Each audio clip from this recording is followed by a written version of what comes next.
In the late 17th century, the Massachusetts Bay Colony was a place of growth and opportunity, but it had a problem. Hard currency, the coins of the English realm, was incredibly scarce. The colonists relied on a complex system of barter, trading goods like corn, furs, and even wampum shell beads. While this worked for small local transactions, it was a clumsy and inefficient foundation for a growing economy. The lack of a stable medium of exchange was a constant source of friction, a problem waiting for a crisis to expose its deep flaws. That crisis arrived in 1690. England was at war with France. A conflict that spilled over into their North American colonies, known as King William's War. The ambitious governor of Massachusetts, William Phips, organized a military expedition to attack the French stronghold of Quebec. To recruit volunteers, he made a bold promise.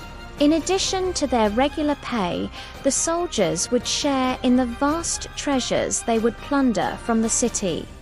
With spirits high, the colonial fleet set sail. The expedition, however, was a disaster. The attack on Quebec failed, and the colonial forces limped back to Boston, their ships damaged and their ranks depleted, with no treasure to show for their efforts. The soldiers, who had risked their lives, returned home expecting payment, but the colony's treasury was empty. There were no coins to pay them. The mood in Boston grew tense. The unpaid soldiers were angry and on the verge of mutiny, a threat that could destabilize the entire colony. Facing a potential revolt and with no other options, the Massachusetts General Court made a revolutionary decision on December 10, 1690. They authorized the printing of the first government-backed paper money in the American colonies.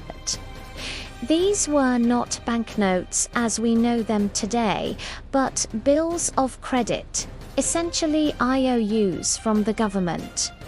Each note was a promise that it could be used to pay future taxes.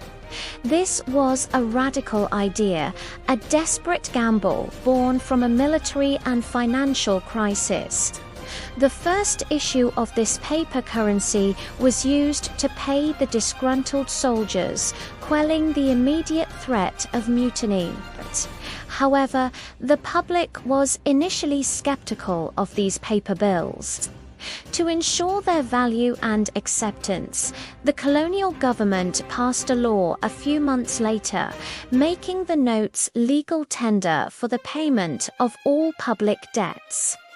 This act guaranteed that the bills had a practical use, and they soon became a circulating medium of exchange, helping to alleviate the colony's chronic currency shortage.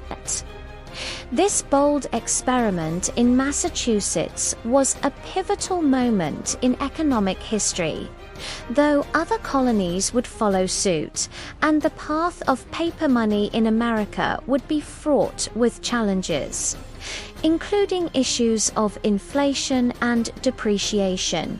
The precedent was set. The idea that a government's promise, and not just precious metal, could be the basis for money took root. It was a concept that would re-emerge during the American Revolution with the printing of Continentals and would eventually evolve into the national currency system we know today, all starting with a failed military campaign and a desperate need to pay the soldiers in the Massachusetts Bay Colony.